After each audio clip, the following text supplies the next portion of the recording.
Cookbook by Rini. Hello everyone, welcome back to my channel Cookbook by Rini. আজকে আমি আপনাদের সাথে দুটো রেসিপি শেয়ার করব, দুটো চিলার রেসিপি যেটা বাচ্চা বড় সবাই খেতে পারবে। চলুন দেখে নিই আমি ফার্স্টে কোনটা বানাচ্ছি। ফার্স্টে আমি বানাচ্ছি স্প্রাউটস মুঙের চিলা। সেটার জন্যে আমার খুব সহজ 3-4টের ইনগ্রেডিয়েন্টসের দরকার। এখানে হচ্ছে অঙ্কুরিত যে মুগ আছে সেইটা, তার উপরে একটু আমি রসুন দিচ্ছি, আর ধনে পাতা, একটু দই,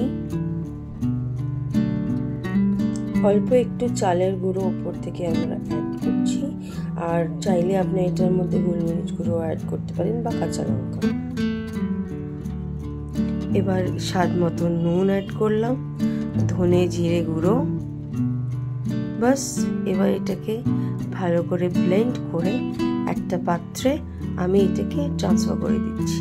দিয়ে এটাকে ভালো করে একটুখানি আমাদেরকে হুইস্ক করে নিতে হবে। এবার করার পরে একটা প্যানের মধ্যে কিছুটা ঘি অ্যাড করে এক এক করে এর মধ্যে যে আমরা চিলাগুলো বানিয়েছি ব্যাটারটা দিয়ে দেব। এই গ্রিন স্প্রাউটস এটা আমাদের সবার পক্ষে ভীষণ ভালো, একদম ফাইবারাস একটা ইনগ্রিডিয়েন্টস। এটা দিয়ে অনেক কিছুই বানানো যায়, দোসা, তারপরে আপ্পাম, বা এটাকে এমনি সারা রাত ভিজিয়ে অঙ্কুরিত করেও পেঁয়াজ টমেটো দিয়ে খাওয়া যায়।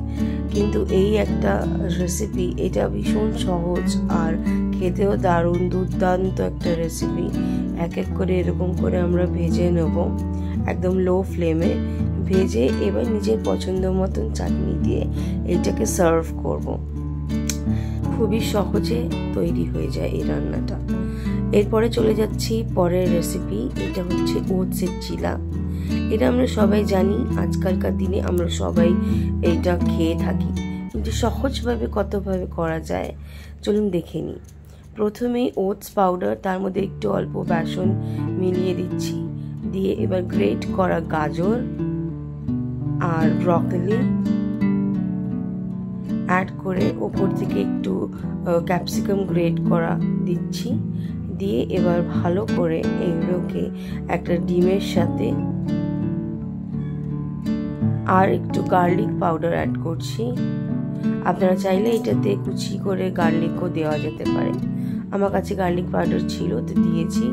ওপর থেকে একটু ধনে জিরে গুঁড়ো আর নুন আর গোলমরিচ গুঁড়ো অ্যাড করে এটাকে এবার আমি ডিমের সাথে সব কটা মিক্স করে নেব।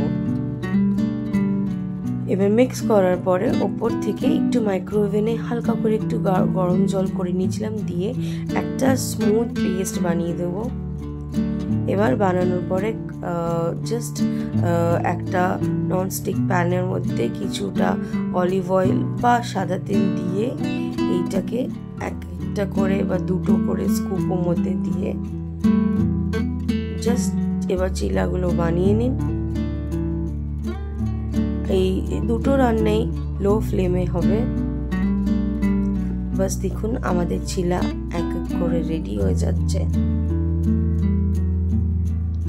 এটা সেকেন্ড নাম্বারের চিলা।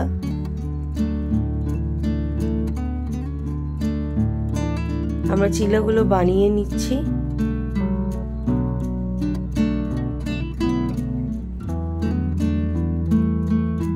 দেখুন কি সুন্দর একটা দেখতে লুক এসেছে। নিজের পছন্দের কেচাপ বা চাটনির সাথে আমি এটাকে কেচাপের সাথে শেয়ার করেছি। রান্নাগুলো নিশ্চয়ই ট্রাই করবেন, আশা করি ভালো।